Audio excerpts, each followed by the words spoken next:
What do you? You said that the centennial of Tad Damrons' birth is coming up. 2017. Right.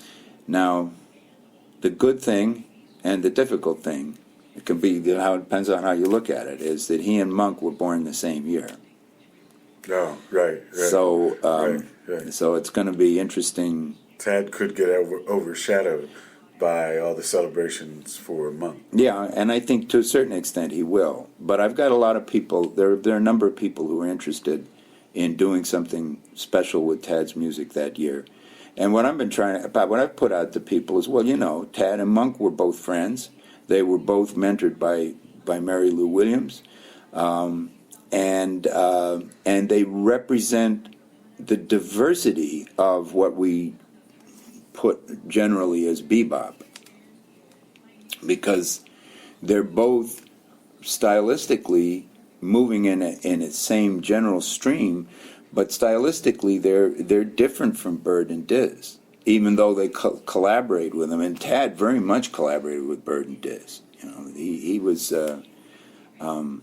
when they recorded Hot House, he was there at the rehearsals of that band. He and Dizzy were buddies. They were, you know, and he had known Bird. He and Bird were friends from 1940 when Tad was in Kansas City. That's what I was thinking. Weren't they in Kansas City together? They were in Kansas City at the same time in 1940, and they hung out and jammed together at Tad's apartment. And so, you know, I mean, it's incredible how he's Hot House was written in 1939. Really? Lady Bird was written in 1939. Okay. Good Bait, less surprisingly, but Good Bait also in 1939. All those date from 1939. He had written them, and they were in the book of his brother's band. His brother was a saxophonist, didn't leave Cleveland, but was highly respected in Cleveland, older brother. And I met the bass player from that band, and he confirmed that. He said, "Oh yeah, we had those tunes in our book."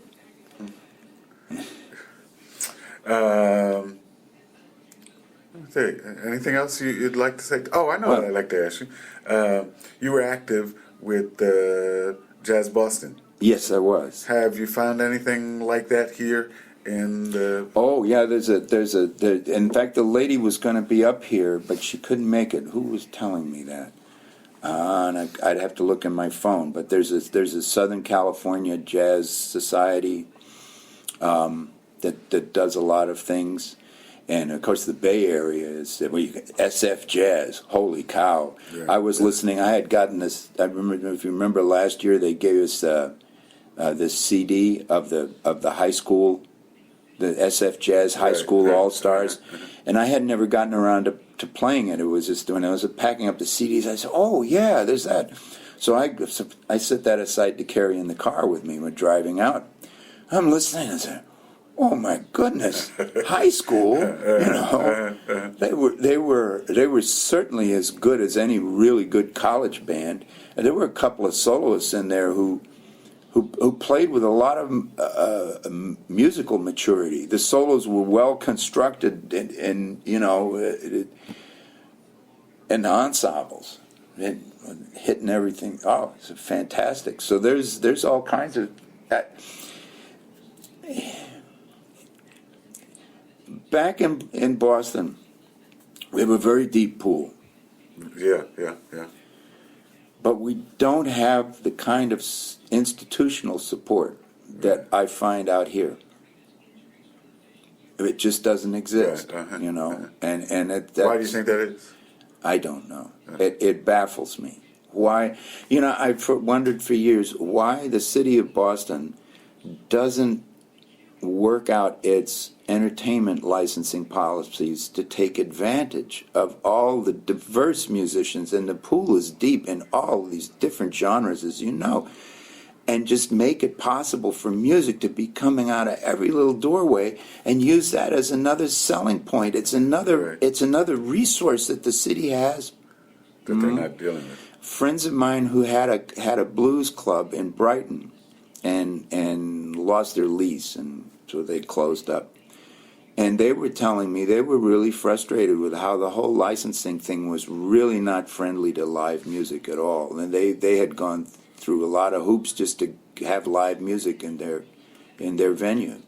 And once they did, it became a sort of a little blues hub. It was a small restaurant; they couldn't have huge things there, but it became a real center for the blues community, and it's missed now for those folks. And but they were sharing with me the headaches of dealing with the licensing in Boston and so on. I can't for the life of me figure out why.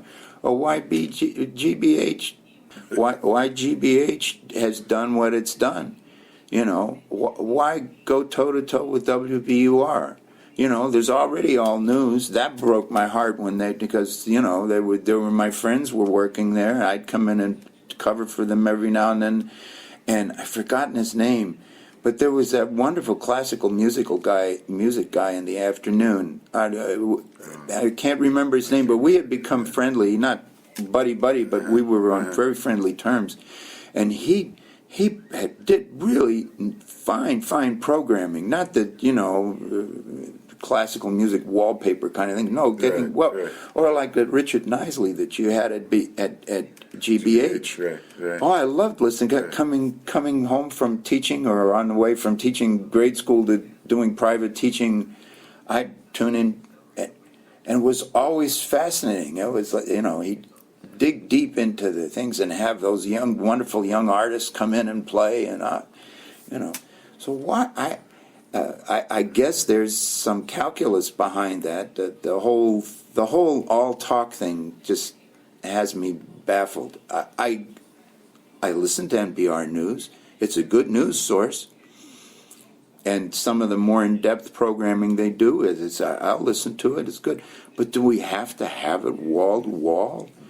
You know, Richard, I can tell you, Richard spent hours at the station working on his programs. I would come in. Richard might be there when I came in, and he might be there when I left. So I know that he devoted a lot of time to working on his show. Right. It showed, you know, and as an interviewer of musicians, he was excellent, you know.